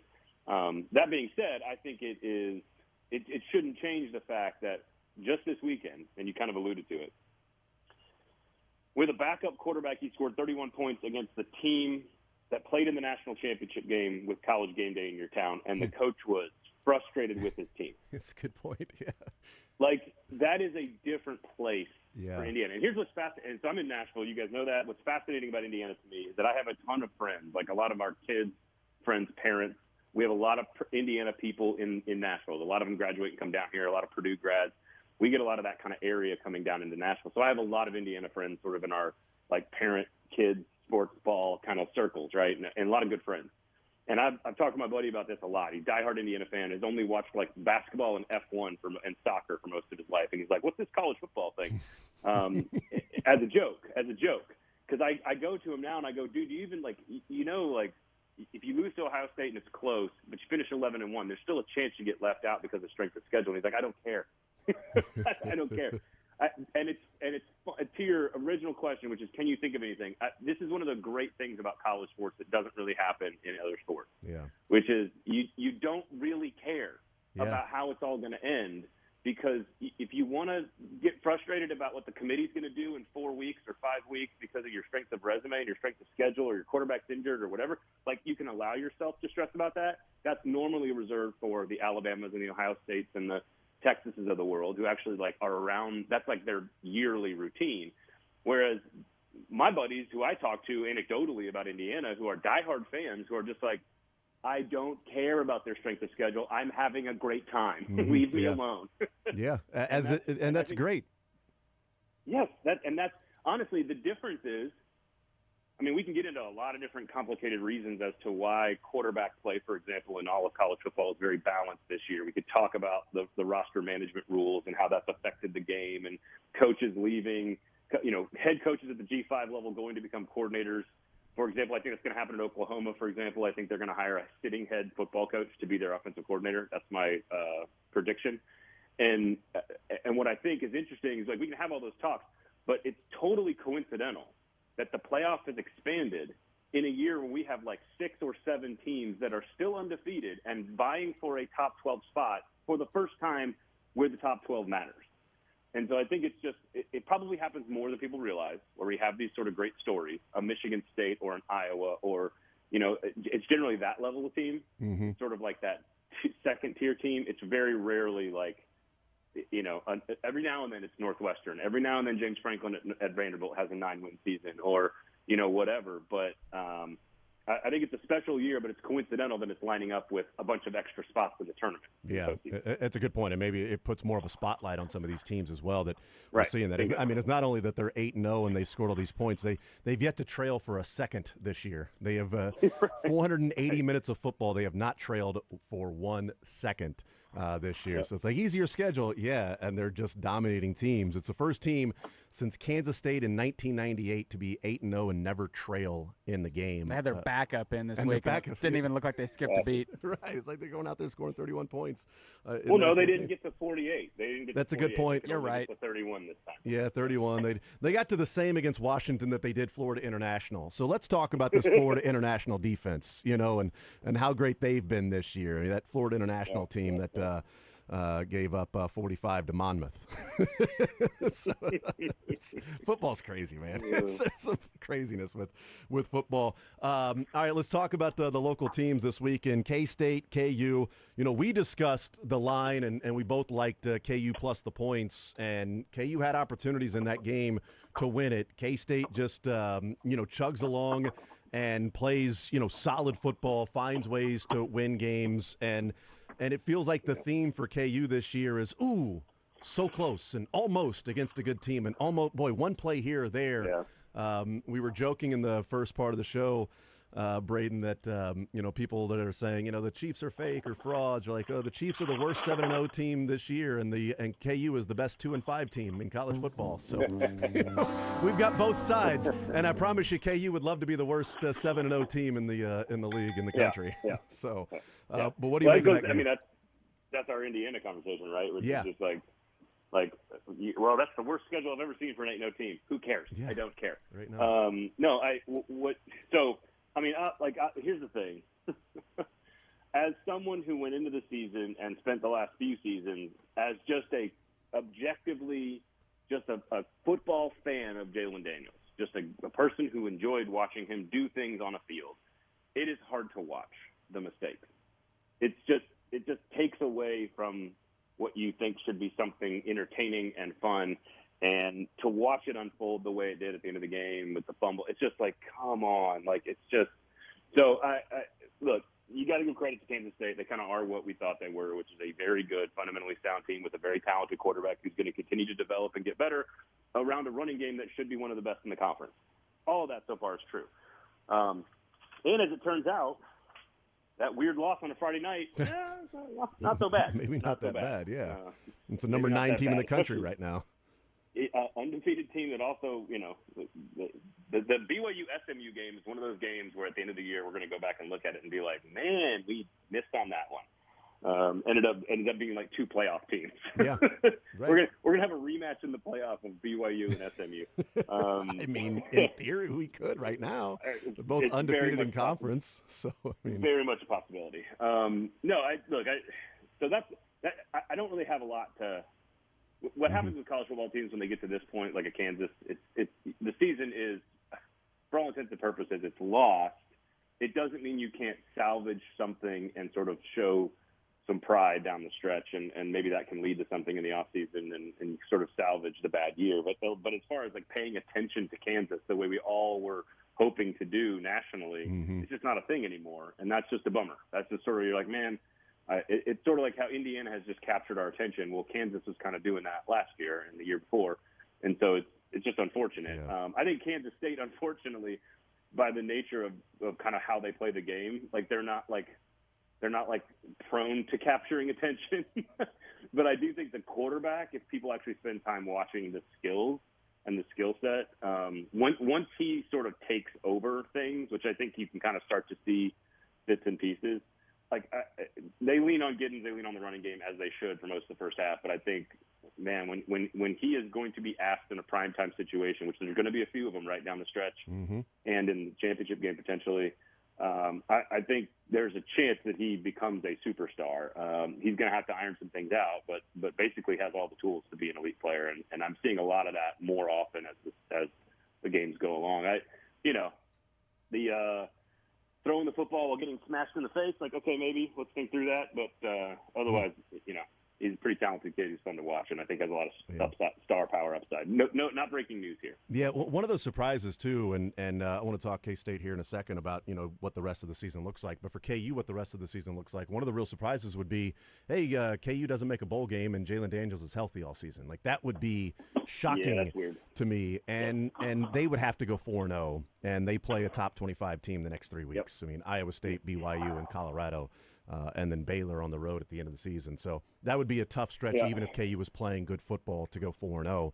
It's just, I mean, they've been in so many different games, and they've fallen short in so many different games that the season is so different if a play here against Illinois, a play against UNLV, a play against West Virginia, a play against Arizona State, a play against Kansas State, it's so different. I mean, joking around, like they might be the best 2 and 5 team in the country. It's just those are a bunch of good games, like a good bunch of good teams they lost to. Right, like that's not a bunch of slappies they lost to. Yeah, it's just it would have been one of the biggest surprises. That's a scientific term, by the way. Slappy. Scientific term. Yeah, slappy. Yeah. When I was in college and I was doing play-by-play of the college basketball team that was there at Northwest Missouri State, there was a team they were beating, and me being very green, the other team went to their bench, and I said, now they're going to put the scrubs in here as the game is. And the guy that I do the broadcast with, the color commentator, said, well, a lot of people don't know that their bench is actually called the scrubs, so you weren't being offensive there, Jason, and those players. They just call them that. That's not true. I just appreciated him saying that, it's for the other teams. Probably don't say they're putting the scrubs in late in the game. Just, they're emptying their bench would be the better way to describe that. Which program director was offended by that one? I like that. I'm not sure. It might have been like Washburn, or I don't know. I'm not sure. Sorry, Washburn. But let's go Pitt State, since that was a Northwest rival. We'll go Pitt State. There we go. Braden Gall is our guest. All right, K-State, the rest of the way, they've got Houston this weekend. They've got a bye week, and then Arizona State, Cincinnati, and at Iowa State. We talking 10-1, Kansas State heading to Ames for Farmageddon?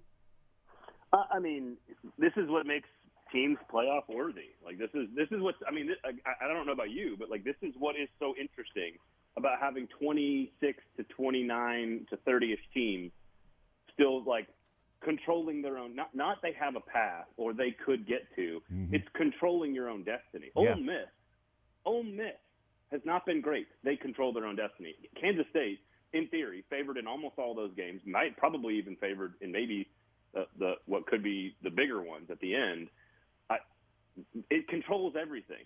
And so if it handles its business, sure, I could say that about Tennessee. I could say that about a bunch of teams in the country. But it is true that they have their own clear, direct path that they control. And if they handle their business against a bunch of quality teams, Houston notwithstanding, again, Cincinnati on any given night has been better than we think. Arizona State this year on any given night has been better than we think. A lot of these teams have been better than we think. It's sort of typical of what I think the Big 12 is going to be moving forward, which is just a complete crapshoot every single game, every single Saturday. Mm-hmm. But in theory, if you keep getting better, as teams should do that stay healthy throughout the year, those are games they should win. And then as soon as you get to a game where you get to Farmageddon, and it's a totally different type of matchup for Kansas State, which is why I've always really liked Iowa State's chances, because they're a team built to sort of handle the style of football, which we talk about a lot in the Big 12 right now, which is it's sort of a league in transition from like the old Big 12 to the new Big 12, where there's more and more teams like Utah and like Kansas State and like Iowa State that want to play a certain type of football. I think they're equipped for it. BYU certainly seems like they're equipped for it, and they've got a quarterback who's slinging it around right now. So I don't know what to tell you other than Kansas State is on the list. And the list right now is about 26 to 28 teams deep of teams that, because we have a new format, have their own ability to control their path to the playoff. And there's very few of them that have as good a path in front of them as Kansas State does. And I think they could still lose a game, in theory. If it's the Big 12 championship game, I think they have a really good chance to still get in.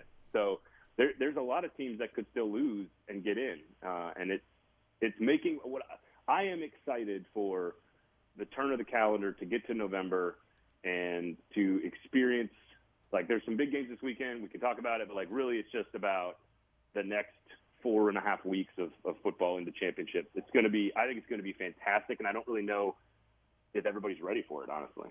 Visiting with Braden Gall, 440 Sports Podcast Network, ESPN Radio, Athlon Sports. All right, Braden, the Missouri Tigers get shut out by Alabama.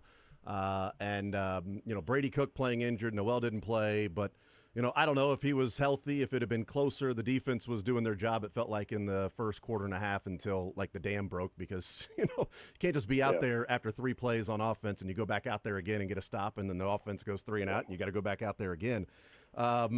Missouri loses these games against A&M and Alabama, and they lose them by a wide margin. There's a lot of frustrated fans in Columbia and, with the Missouri, fan base. But they still can be 10-2 this year and maybe another 11-win season. A couple of years ago, I would have laughed in your face if you said, Missouri's going to have a hollow 11-win season.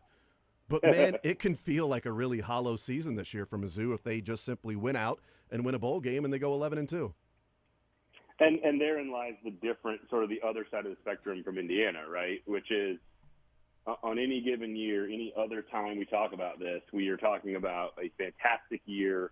We're talking about Eli doing a great job. We're talking about Missouri football entering a new territory in the hierarchy of college football. We're having all different types. They replicated the 10-win regular season from the year before, like all these things we would normally talk about.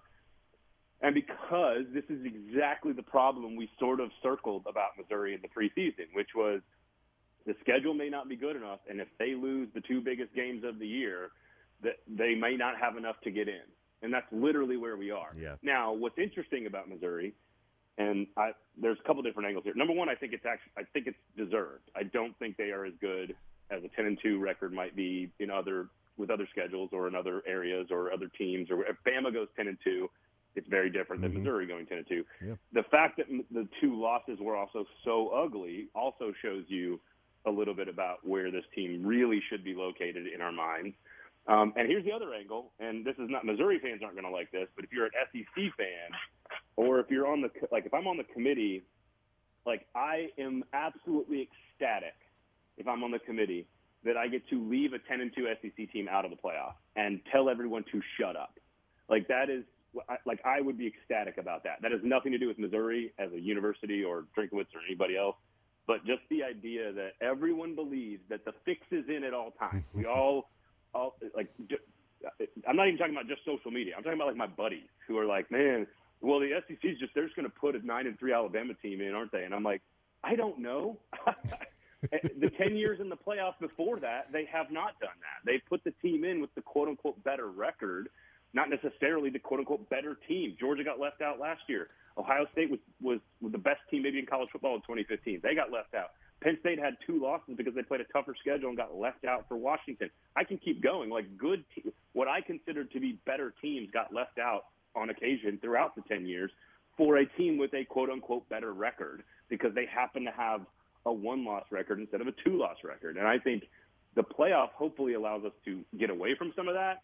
But at the same time, you also don't want to look at something and automatically assume some conspiracy. And if you look at the ranking and Missouri is 10-2 and they're 17th at the end of the year, that is clearly the committee saying it's not about the SEC. It's not about some bias. It's not about this team automatically getting credit or unjust due or whatever. To me, it kind of shuts up the narrative about how the whole world is, thinks that the committee's on the take by the TV people. Give me a break with that.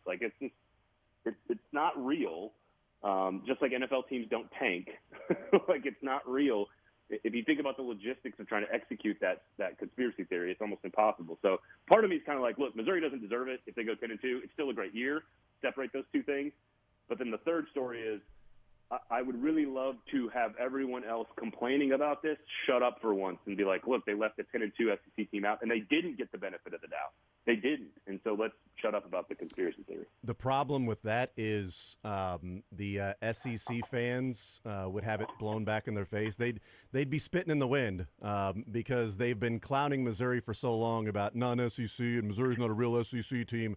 And then if Missouri's left out as an SEC team, they can't then go, see, they left an SEC team out, huh? They left it at Missouri, this SEC team. They left out. No. You've been that sounds like you've been a little too close to the situation.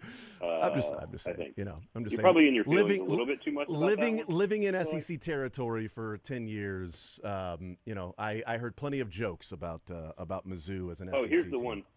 Here's the one I heard this weekend from a good buddy of mine. He's a fellow Tennessee alumni. We're all at a Halloween party with our kids and everything, and we're having a talk, and we're just kind of talking ball. We're watching the A&M LSU game, and he kind of walked, and he's like, the A&M the Alabama score was sort of wrapping up, right? Yeah. And he just goes, yeah, I bet Joel Eli's not saying anything about Heupel now. And I'm like, what does that have to do with what we're watching? Tennessee's on bye. Like, Tennessee's not even playing football today. And you're like, what? Like, I don't understand. And I'm like, never forget. Yeah, never forget. Right, absolutely. Visiting with Braden Gall, 440 Sports Podcast Network, ESPN Radio, Athlon Sports, our college football insider. One of the things that I am really interested in and going to be fascinated to watch what happens as the season goes along is that we've got expanded conferences with no divisions and a number of these teams that don't play each other. So take the SEC, for example, A&M, Georgia, Texas, Tennessee, LSU, all 0 or 1 loss. A&M doesn't play Georgia and Tennessee. Georgia doesn't play A&M and LSU. Tennessee doesn't play A&M, Texas, or LSU. Texas doesn't play LSU or Tennessee. LSU doesn't play Tennessee, Georgia, or Texas.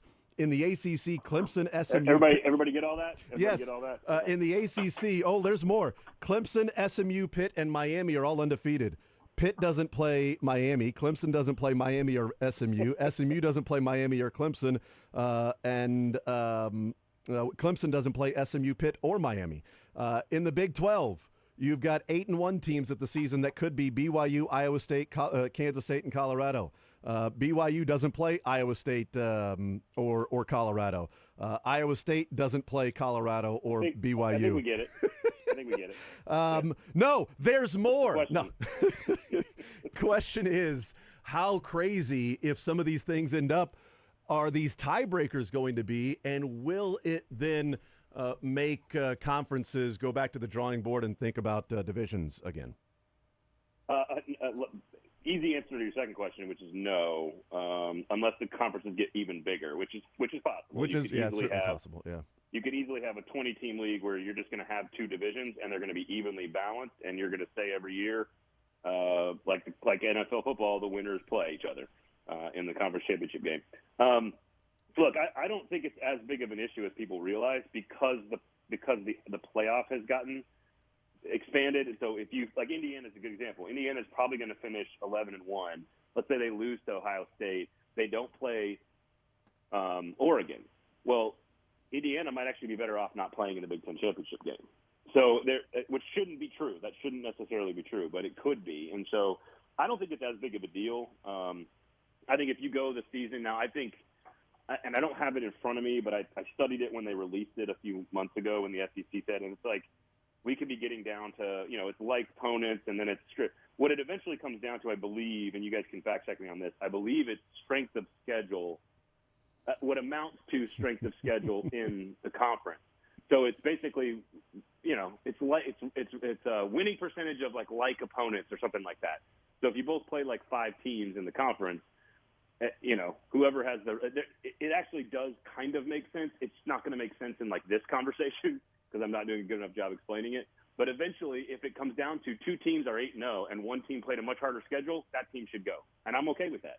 Like in theory, I think that's okay. And honestly, I'm okay with some imperfection. Like college football is imperfect by its nature, and I'm okay with there being some imperfections. And I mean, hell, the Big Ten sent a team to the Rose Bowl for like 50 years because they hadn't gone last. Like that was the tiebreaker. Oh, you get to go to the Rose Bowl because you haven't gone in 30 years. I'm like, well, that sounds fair. I like that. There's nothing about that says that team is better than the other team, but it sounds okay to me to give more fan bases a trip to the Rose Bowl. So I don't think the powers that be, especially if you end up with 4 automatic bids from the Big Ten and the SEC, which is what they're going to fight for in the new model coming up in 2 years. Yeah. Which I don't think they should get, but if they do, that changes all of that, right? Like you're not worried about, oh, you finished second versus fourth or first versus third because you're all going to the playoff already. SEC tiebreaker: A, head-to-head; B, record versus common conference opponents; C, record against highest-placed common conference opponents in the conference standings and proceeding through the conference standings among the tied teams; D, cumulative conference winning percentage of all conference opponents; E, capped relative total scoring margin per Sports Source Analytics. No. Stop with the last one because it's almost impossible for there to be an identical winning percentage. F, random draw of the tied teams. Yeah. But here's the thing: I don't think it ever gets past the cumulative conference winning percentage. Yeah, I don't think it ever gets past. I don't think it ever gets past that one, and that is essentially who played tougher teams in the conference. Yeah. And if that's what we're going to say is the tiebreaker, then fine with me. Like I don't have a problem with that. Well, they didn't leave any stone unturned. The SEC tiebreaker procedure is a 22-page document. So they ain't messing around. They're not going to get in a spot to where they go, well, what do we do now? Like, oh, we've covered that. That's page 19. So we flip a coin on page 22. That's exactly. At 22, we ran out of ink. Flip a coin. We're done. Braden Gall, 440 Sports Podcast Network, ESPN Radio, Athlon Sports. Braden, you're the man as always. Appreciate it, brother. Enjoy the football. We'll talk next week. Yep. Good job, boys. Absolutely. There's Braden Gall joining us. Man, it's going to be crazy the rest of the year of what could happen these last 4 or 5 games. Clemson, SMU, Pittsburgh, Miami are all tied, are all undefeated in the ACC right now. And Miami doesn't play any of the other 3. Clemson doesn't play Miami or SMU. SMU doesn't play Miami or Clemson. Pittsburgh doesn't play Miami. Clemson hasn't really played anyone yet. You look at their schedule, it's kind of hilariously easy. Louisville might be the best team they're going to play until they play Pitt. I mean, look at Clemson's schedule. They lost to Georgia by 31. They've beat App State, NC State, Stanford, Florida State, who's atrocious, Wake Forest, and Virginia. Dude, in the Big 12, we could have 4 different teams finish 8-1. If BYU drops a game along the way, either at Utah or against Kansas. Kansas has been in all these games. Certainly they could win that one. And Iowa State wins the rest of their games until, game 12. And Kansas State is 10-1 getting ready for that, and they beat Iowa State. And then Colorado wins out. You would have 4 different teams that are 8-1. And BYU would not have played Iowa State or Colorado. Iowa State would not have played BYU or Colorado. Colorado would not have played BYU or Iowa State, and Kansas State would have played all of them with 1 loss, and somehow 2 of those teams get to play for the Big 12 championship. Insane. You expand the conferences, take away the divisions, and that's this is what you get. Well, there's a lot of football left to be played, obviously. Sure, but we're talking about left. 4 and Iowa State's got 5 conference games left. Still. It's going to be hard. They're 4-0, but they could win the next 4, and then that sets up Farmageddon with K-State and Iowa State, and 11-0 Iowa State team and a 10-1 Kansas State team. But it's why you have to take advantage of easier, quote unquote, easier scheduling. Like Iowa State is taking advantage of that. Missouri didn't. We went into this year saying Missouri has a very they took advantage of winning the teams that they should beat. They just the 2 teams you thought are the toughest. They didn't get take your advantage ass of kicked. I mean, you lost by 65 points total. Yeah, it doesn't matter anymore. Yeah. But K-State's taking advantage of what was at least thought going into this year a little easier schedule. They lost to BYU, and then BYU is good, pretty legit. Colorado's now a top 25 team. and they went to Colorado and won that game. It's number 23. They've won these games, and they should take care of Houston this weekend, get the bye, and then get rested and play 2 home games against Arizona State and Cincinnati. Cincinnati's been better this year than certainly I thought, because I'm not a big fan of Scott Satterfield, but Cincinnati's been better than what I thought they would be. But you should take care of that and then get ready for Iowa State and Farmageddon on the final week of the season on November 30th. And Iowa State's got a bye week this week. Then they play Tech. Then they head to Lawrence. Kansas can absolutely win that game against Iowa State. Then Iowa State plays Cincinnati at home. Then they go to Utah. Then they play Kansas State at home. Iowa State's got a tough schedule the rest of the way. Yeah. Texas Tech at home should not be an issue for them. But, those next 3 games are all losable before Kansas State, and that's absolutely going to be a losable game with the rivalry. So there's a lot of football left to be played. But some of these again, the SEC conference tiebreaker to see who goes to the conference championship game is 22 pages long. And eventually it gets to a coin flip. Just flip a coin, man, because we are out of ideas now. We'll take a timeout. We'll come back, continue rolling. More Zone next.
teammates, quarterback.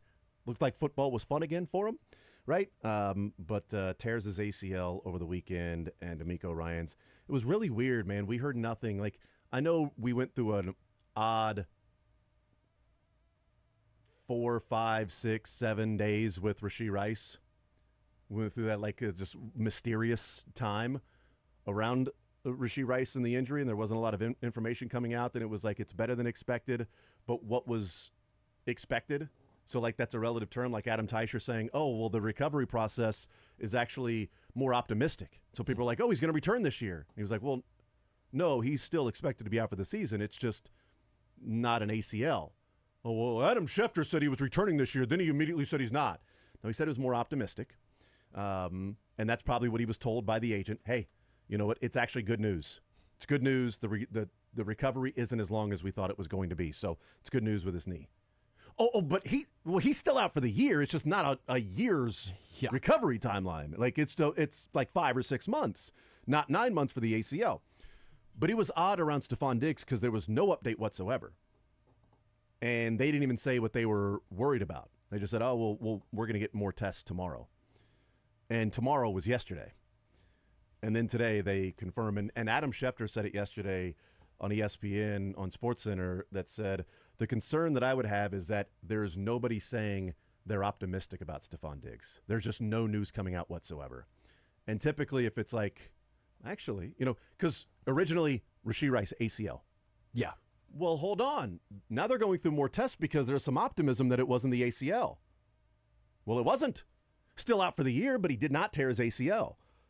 Unfortunately, Stephon Diggs is out for the year, but that's, somewhat to a degree expected because of the people around the organization and nationally that are saying there's not one person saying there's optimism here. There's just no news coming out. The other piece of information, other breaking news in the NFL, is that non-injury related, the Indianapolis Colts are moving to Joe Flacco for their quarterback. Anthony Richardson has been benched. So Joe Flacco played because of injury to Anthony Richardson. Richardson came back, was healthy, returned to play. He is still healthy. He was tired, though. He'll get plenty of time to rest this weekend. Oh, that's a good one, yeah. He'll every single play he'll be able to rest unless there's an injury. But the Indianapolis Colts are turning to Joe Flacco for their quarterback. They are a half game out of the playoffs. I mean, that's a different team. It's a different team with Joe Flacco as opposed to Anthony Richardson. They become a little more worrisome in the NFL. Well, they're explosive with Anthony Richardson, but it's not always a good explosive. I was gonna say good and bad. Like, for all the knocks on Richardson, which, trust me, there are a lot, it feels like 2 or 3 times a game there's like a 45, 50-yard play being completed or ran by him. You don't get the legs of Richardson with Flacco, but you get the consistency. They've not been able to get Michael Pittman Jr. involved at all this season. I mean, he has been brutal numbers-wise. He's a very good wide receiver. They need to find some way to get him involved, and when Joe Flacco is in at quarterback, he gets involved. Again, for that play or Richardson's performance, we can talk about all they want, but I think getting your playmakers involved, the best